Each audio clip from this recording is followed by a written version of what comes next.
about that. I miss it in this hotel. They didn't know I lived here, but I did, in the kitchen. I slept under the potatoes. Yes, I was just reminiscing a bit about when I lived here. When I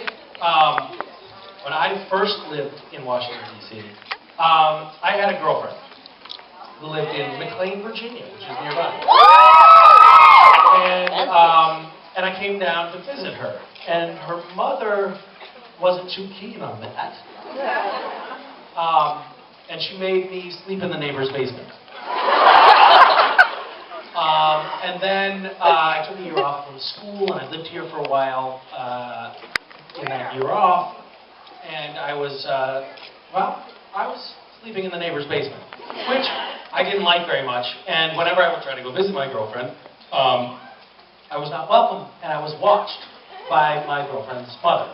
So it was very uncomfortable, and I decided, you know what, screw this, I'm going to get out of here. And so I moved into a boarding house in Fairfax, nearby. And so I lived with a bunch of Vietnam vets. We all shared a bathroom and a kitchen, and there were lots of cockroaches, but it was so much more homey than the basement that I lived in, which was nice. I also, when I was here, I lived here a couple of times. I interned at the White House, which was very exciting. Not for me, but for the president. And that was fun. It was interesting. I was not a great intern. They wanted me to do computer work, and I was like, guys, this is not where my skills lie. I'm more of a leader, you know. So if you got some issues with the country or something, but they were like, well, yeah, we'll get to that, but can you reply to this mail first? So I was a terrible intern at the White House. Excuse me? Shame on whoever said that. We had, at the time, security was very tight, and we had these passes that we got, these little badges that you got every day when you came into the White House, that permitted you to roam about and says that you were, an official in the White House.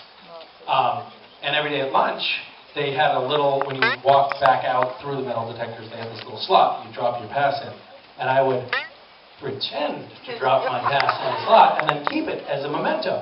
And so I had this mobile in my room of hundreds of these White House badges. Now, if any of you work, for the Secret Service or anything, this is all a joke. I had all of these things, which had all this fine print on the back, which one day I finally read, and it was like, $100,000 fine and mandatory 10 years in jail if you're caught with one of these off the White House grounds.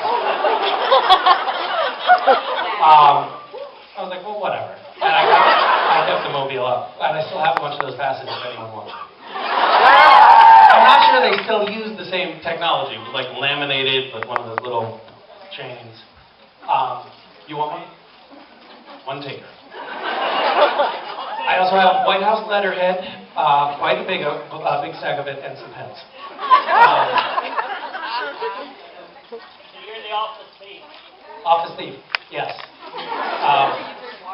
I also have applications for jobs, because I was in the department where they were sending in like applications for I want to be Secretary of State or whatever, and they send in a letter, resume, and soft focus, glossy photos of themselves. The weirdest applications. I was like, I've got to take this home. A small collection of those as well.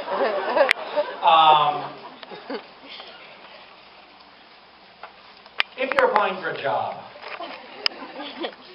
just a little aside, a little tip. Don't say that you're qualified because God spoke to you in the bathroom of the Mayflower Hotel. Because it doesn't get pushed up the ladder that quickly. Okay, I'm going to turn it back to you. Hi. I wanted to ask you, what was your favorite moment for Chaz in season 9? Like, what did you think was the best moment he had, like, to just show his character? Or I don't know what that says about me, but I thought that the triumphant moment for my character was when he was operating the cash register. That for me was the height. I think it peaked there. What was your favorite moment? it's like a tie, but it's also from that episode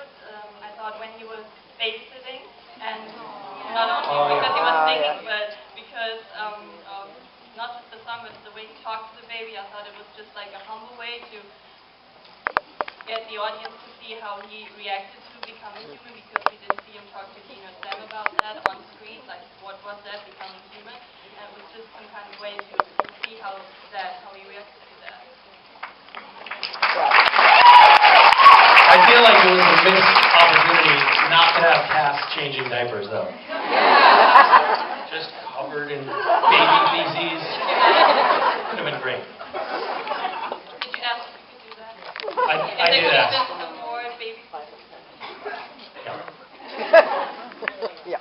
Sometimes I just go into the writer's room covered in feces just to... Hey guys, I know you can't really imagine stuff that well, so I'm showing you what it would look like. What do you think? They love me down there. Hi. It's actually a bit of a play on that. We see Cass as, human and mostly human, and God, and Meg's as an angel. What do you want next for Cass? And then my favorite go-to question is also, if Cass had to go out, how would you like that to happen? What would be your perfect way to happen?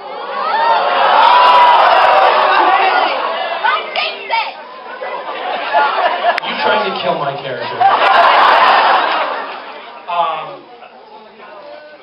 That's a good question.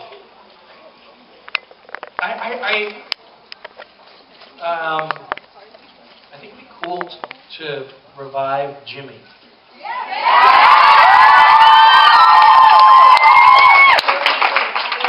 Alive in there, considering you were... I can't remember where we left. Don't ask me that fucking question. We go back and forth. People, what do you think? What do you think? Is he still in there? I don't think so. I think because you technically... You're wrong.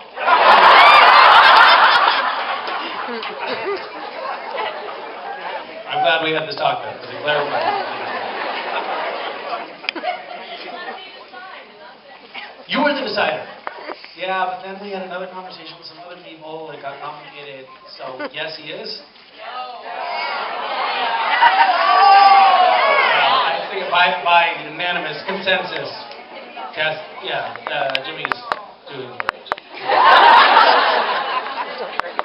Thank you. Hi.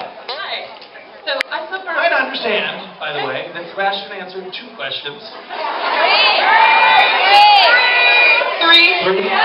Three, but 2 of them were his own. So how does that work? I've actually never watched his panel. How do you... Oh, like dancing, singing. What is this? I totally missed something. Sebastian. He's saying about a girl? Yeah. He only answered 3 times. Savannah. Oh, he did? He only answered 3 questions at a Hi, time? Savannah. How are you? So he's saying about you.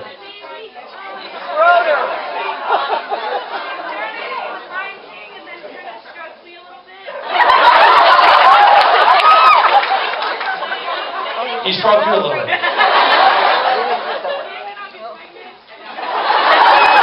I'm sorry to say that I'm not surprised. I was in the green room with him alone just now, and I kept having to inch away. I get it. I know what you've been through. Are Did you he touch me? pregnant too? What? Are you pregnant too?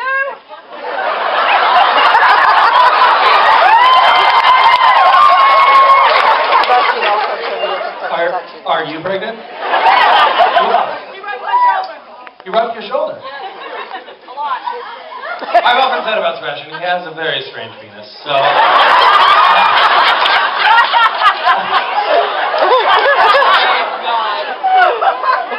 Oh, I know.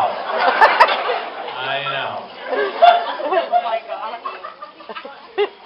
When he's drunk, is he worse? You mean better by worse? Is he like that? She's like asking this incredulously. I mean, she's not really like that, is she?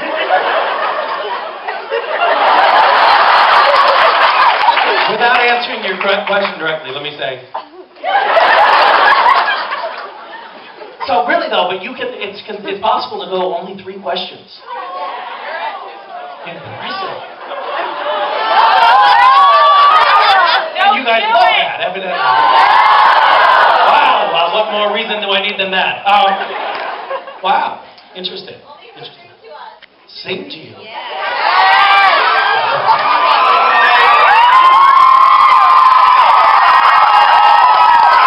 Does anyone have a question? Does anyone have a question here that's not in line? Misha! My favorite item from Dish Wish last year was you always wanted to do something as a child that you never got to do. If you were doing it, what would yours be? Ooh, that's a good question. I was just talking about this yesterday. Like, it would be fun to do dishes. That looks like a lot of fun to me. We've done a lot of our house. So you want to do some dishes? Dishes? No, not dishes.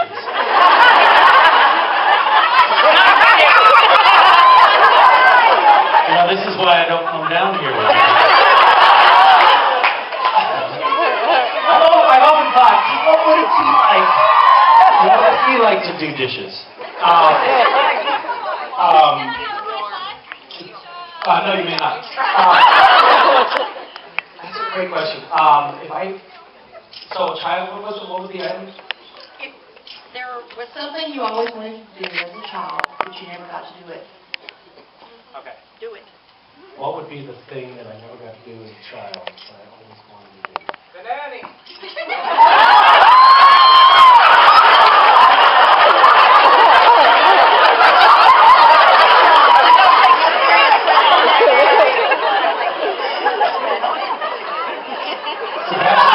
Sebastian, you do an uncanny American accent. Sebastian just banana. I'm just going to see what the people act like, because I've never...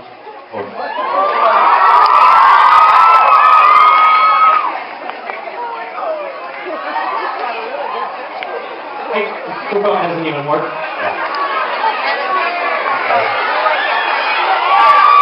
I'll get your answer. You're never going to answer that question, are you? No, I'm thinking about your question. Actually, I don't have a really good answer for it. I'm sure that there's something that I wanted to do as a child that I never did. I don't know. What's popping into my head is weird, and I don't want to talk about it. Do it! I used to think a lot, like, in the grand scheme of things, entire continents have come and gone. Vast stretches of territory have been wiped out by volcanoes or comets hitting the Earth. So, what harm is a little forest fire?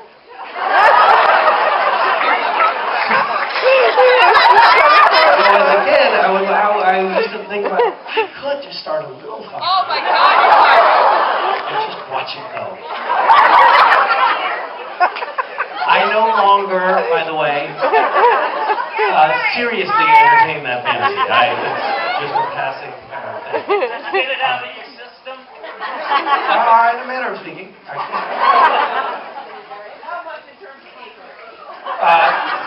She asks how much in terms of acreage. The answer is 10.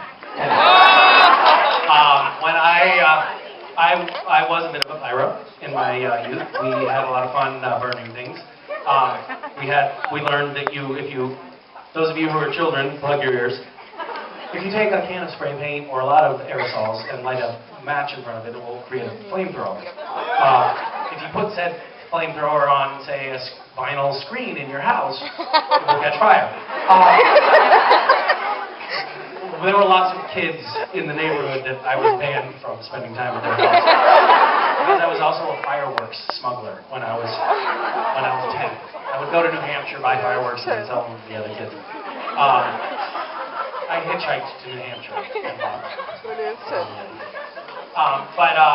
We had a bunch of, we were clearing brush, and we made brush piles. And then I poured gasoline on the brush piles to help, burn the brush, which is a normal thing to do when you're in rural western Massachusetts. What is not normal is the amount of gasoline that I put on the brush. So yes, we did lose 10 acres. Not our 10 acres, someone else's.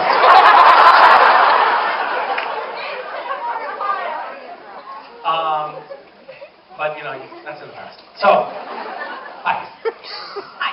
I don't have a question so much as a request. Okay, thank you. This is actually going to require audience cooperation here. So what I would like you to do, if you could look straight out at the audience and say, "We have a gift for that." Yes.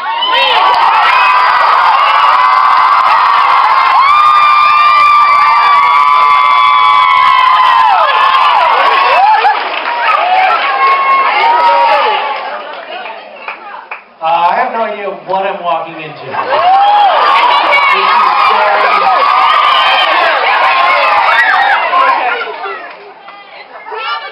We have a gift for that.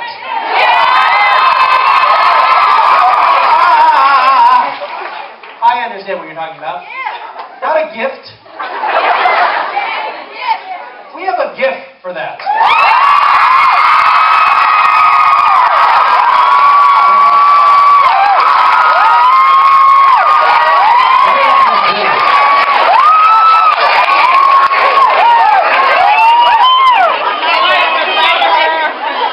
What just happened? Can you hide?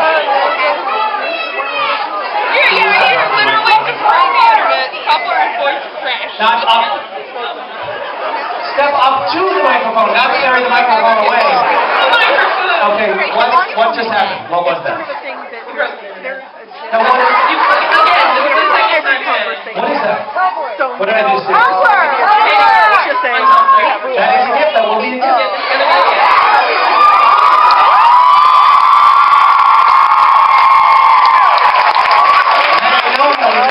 I would have fixed my hair first. Damn it.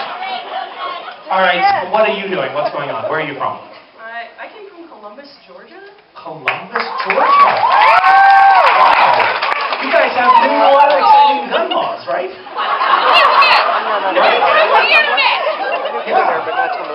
You can have guns in schools and hospitals and schools, playgrounds. Not in universities.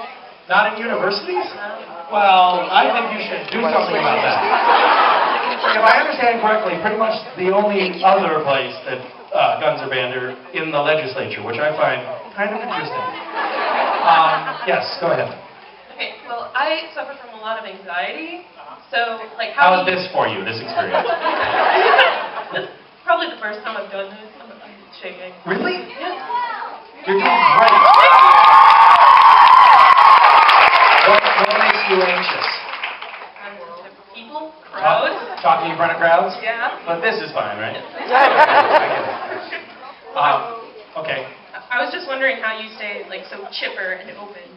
And Chipper? Oh, that's so cute. All week at home it's been, you're such a grouch. To me, I've been a grouch all week. But it's nice to know that there's another world where I don't come across that way. Grouchy Misha is like, I just kind of zoned out. I don't really, pay attention to anyone around me or phone it in. I've been a tiny bit burnt out lately, but but thank you for saying that about me.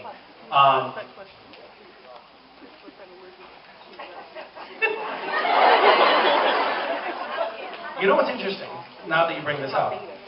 When I first got a call to go to a convention, I was like, I'm sorry, you have to do what? To go up on stage and talk in front of a bunch of people? Yeah, I'm not going to do that. That sounds terrible. I was absolutely mortified. That's embarrassing. I wasn't mortified. I was just terrified. What? Horrified. So I felt a lot of anxiety about that. And then when I got up on stage, I realized that it's not so scary after all. Are you experiencing that right now, or the opposite? still kind of just shaking. Yeah. Yeah, I don't know. That's a good question. Yeah. Everybody has their bad days? Mm-hmm. Yep. Yes, that's true. And I think that anxiety is normal and that everybody probably experiences it in some way or another.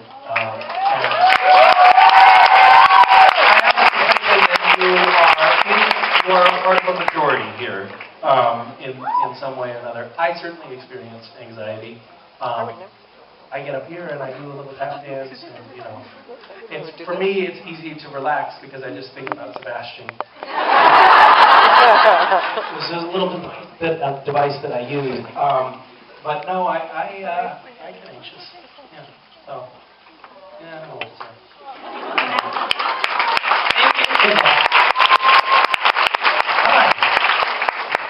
How are you?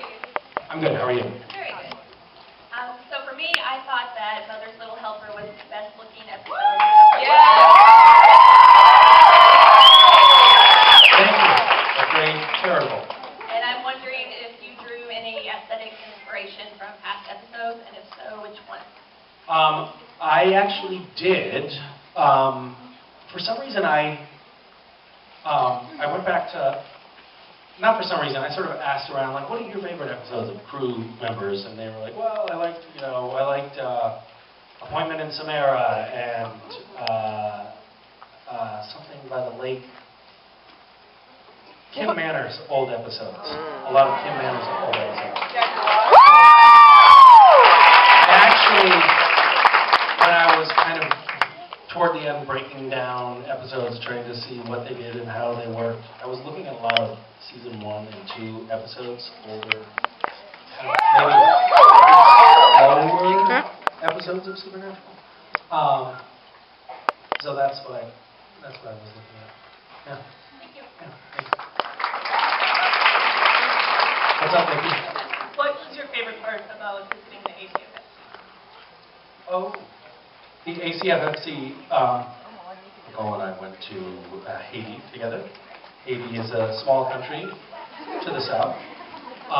And we, Random Acts paid for the construction of an orphanage and community center that was down there. And we were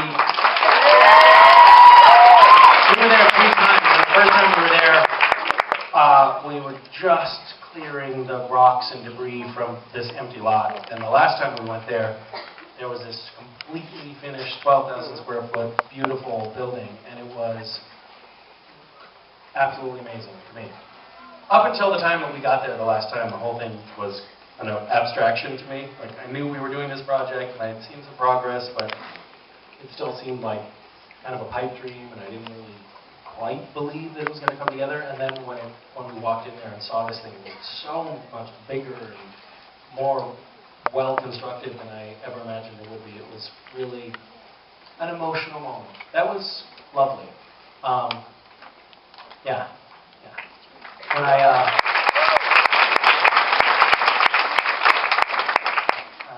don't know what to say. It was really compelling to me. I mean, when I think about at a future time, not being on Supernatural anymore, one of the, if that were ever to happen,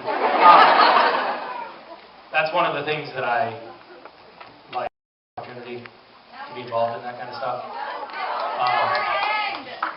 So, Sebastian, it's an uncanny American accent. Yeah, I don't know, like, proud, grateful, just overwhelmed, emotional. But, big thank you to everybody who helped make that happen. Hi.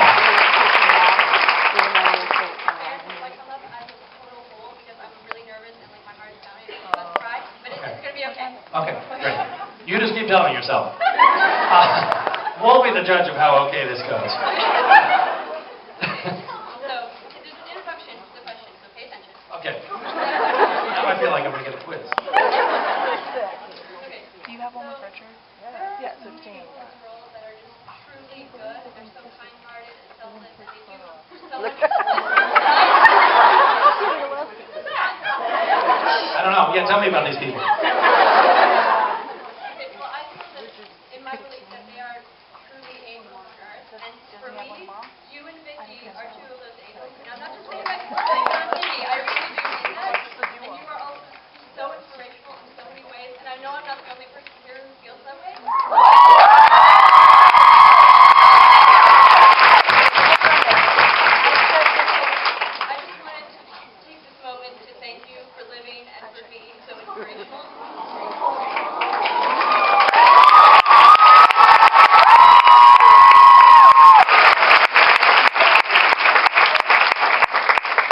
That is very, very sweet of you to say. I don't know what to say, but thank you. That's very sweet. I'm blushing, so leave me alone. My question is, what is your biggest inspiration? My biggest inspiration? Gosh,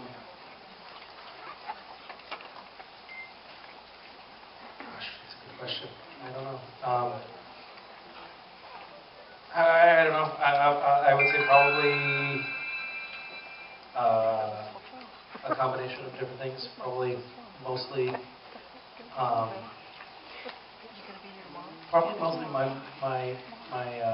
mom and my wife.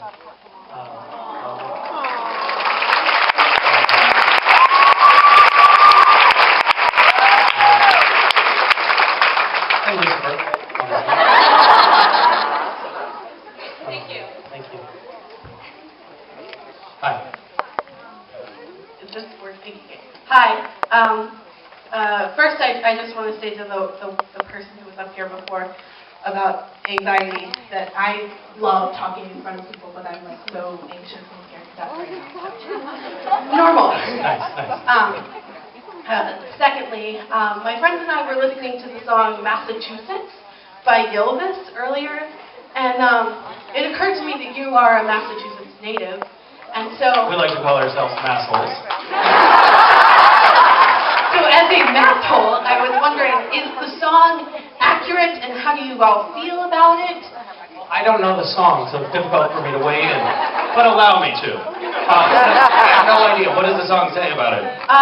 Essentially, it mentions various places in Massachusetts, Pangryville. I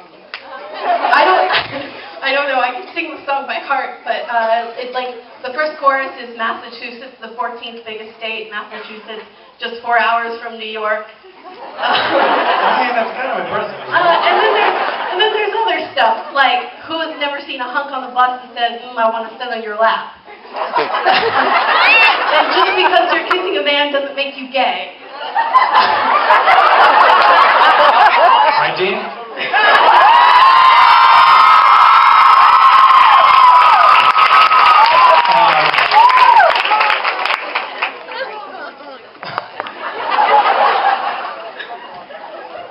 You should look up the song, it's great. It sounds great. It sounds great. It sounds really good.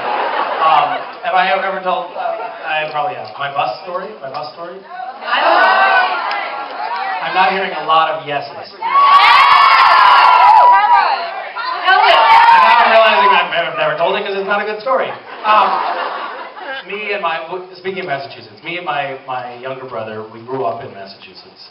And my parents split up when I was 3. My mom moved across the state, so it's 100 miles away from my dad, and we would, every other weekend, we would go visit him on the bus. We would take the Englander bus line to go visit my dad. And it was a long bus ride, it was like 3 hours. And we started doing this when I was 7, and he was 5. And we would get bored. And I would torture him. I would, for instance, find a toothpaste that had fallen out of someone's bag and rub it all over him. Until he would start screaming. And he had this incredible defense mechanism, which was a scream that was so shrill and so deafening that anyone within earshot had to drop what they were doing to try to get to him and shut him up. And he knew that. This was his defense. He was little, I was big, and he would start screaming. He'd claw me. I can't believe I have forgotten this for 15 or 20 years. He grew his fingernails long, so he could claw me. I was horrible to him. I abused him, but he would defend himself in these ways. And so every time we got on the bus, at some point, the bus driver would have to pull off to the side, come to the back of the bus, and separate us and make us, sit near him where he could keep an eye on us. So the Englander bus lines implemented a new rule. No 2 children under the age of 12 could travel alone together. Which we got around by buying 1 adult and 1 child fare, and we continued to travel on the bus. Some bus drivers wouldn't let us on the bus, period. My mom would have to drive us across state. And as we got older, on the return trip, my dad would give us the money for the bus. We'd be like, Dad, we'll take the train and the bus. You relax. And then we'd just go down to the 90 Interstate I-90. I'm speaking in California where we say, matter of fact, California where we say the 90, but we don't say the 90. And we'd hitchhike home, and we'd pocket the money. We started doing that when I was like 11 and he was 9. Anyway, seriously though, hot tip. I, as an adult, I have tried to hitchhike a few times. I've had some weird and unpleasant experiences. As a child, any kids in the audience, if you're a kid hitchhiking, it is a cinch. Everybody will pick up a kid with his thumb out on the side of an interstate. So, just keep that in mind. And so we would invariably get to the bus station on the other side of the state before the bus. Yes. Anyway. Thank you. Hi. I was just wondering, at the beginning of season 4, when Pascal Dean had the show, he left the handprint on his shoulder. Where did that go? No, I was Cosmetic surgery. Dean. actually wondering if they actually modeled it after your handprint.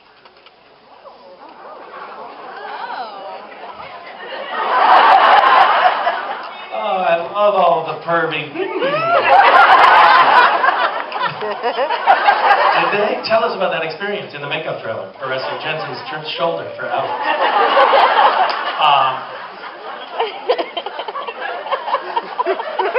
Yes, we did. We did do. They used my real hand, and Jensen kept me. Can you just do a little lower? A little lower.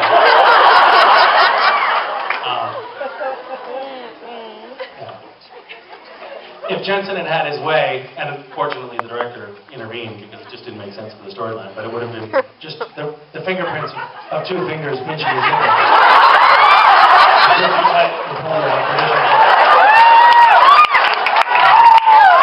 They ended up settling on the hand on the shoulder. Thank you for that very probing question.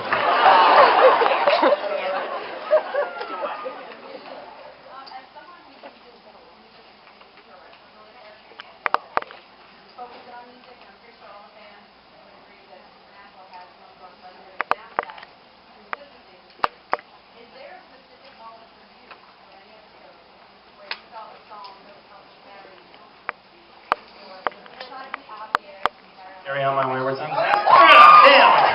That was my answer. It really... Oh, hey, it's on now. Wait, what? I'm sorry, we can't hear you. What do you say? Can you get after talking to the microphone? We can't hear a word that you're saying. Sorry, guys. Don't stand up threateningly. One person gets up like... Let's go right now. I do like Carry On My Wayward Son. I'm sorry to say. No, but I will tell you this. It's something that they debate at the end because they haven't used it at the end of every season. I don't think. I don't think they have. See, my nerdy friends just corroborated my. But they do debate it. They debate it at the end of the season when they're doing the last episode. So, here, toss something in weird to the next. Don't do. Carry on. And everybody's like, nah. Let's do Carry On.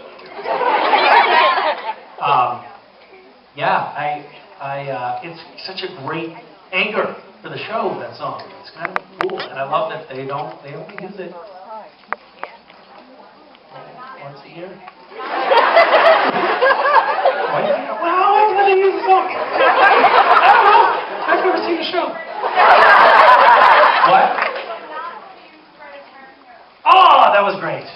That was really cool. You know, the theme song from The Greatest American Hero. That was great. That was a stroke of genius. That was originally something else, and they changed it in the script at the last minute because they could actually get the rights to the song for The Greatest American Hero, but they couldn't get the rights to Highway to Hell. That's right. Did I already talk about this? It was tweeted. Yeah. What's it like to have a good memory? That sounds nice. So yes, I first learned the lyrics to Highway to Hell, and then I and then I did the Greatest American Hero, which, by the way, when I was a kid, I don't know if anyone watched Greatest American Hero. When I was a kid, that was like, if I happened to catch Greatest American Hero on TV, it was, I couldn't believe my luck. It was such a great show. That should still be running 30 years later. Hi. Hi. You and I are about the same age, and we have kids that are around the same age. Really? Yeah. Yeah, no, I'm really young. You- I'm only 25 in my head. So, I'm a little older in my head. I think I'm like 28. no, I just turned 25 in my head. So. Okay. But I'm a single mom, and I'm wondering from a dad's perspective if you have any advice or wisdom that you could share in raising your kids. That's right, I am a dad. When I'm not with Single mom. How old are your kids? I just have one daughter. She's 6. She's 6. And how long have you been a single mom, might I ask? For about 4 years. Every day is an adventure, so I'm always, looking to get ideas.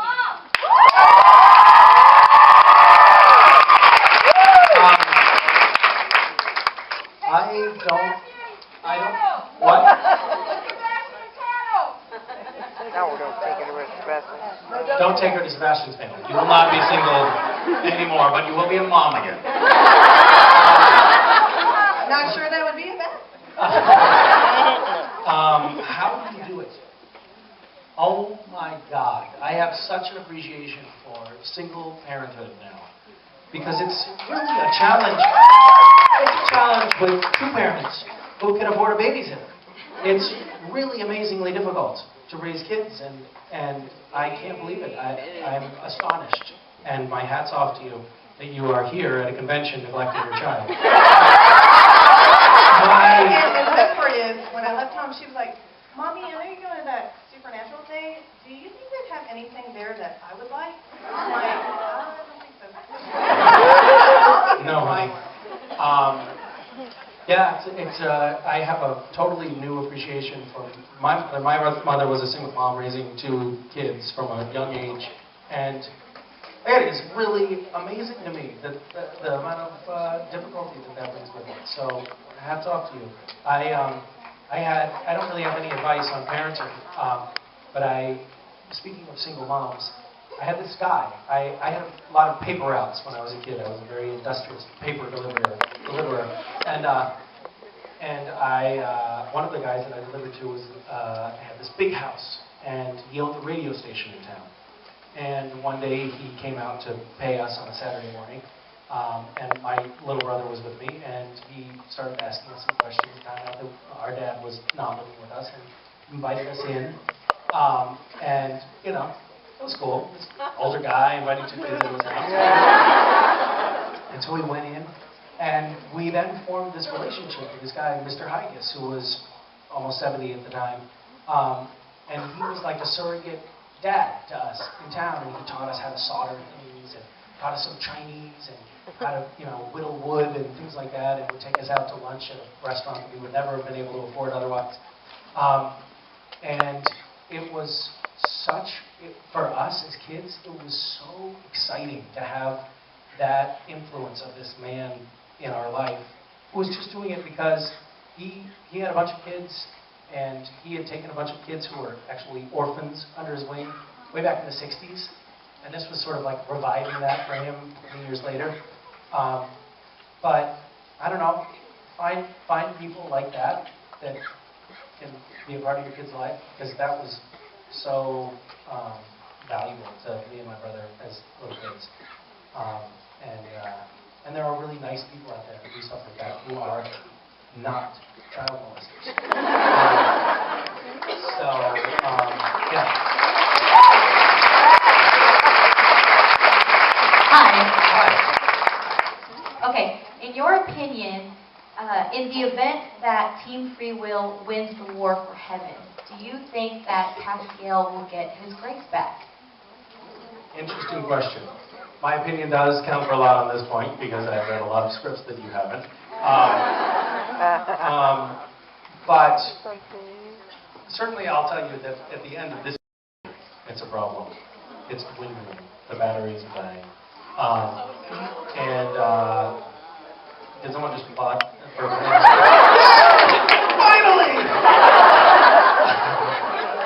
That falls under the category of inappropriate applause. Simply because I'm so close to you. And I have a hard object in my hand.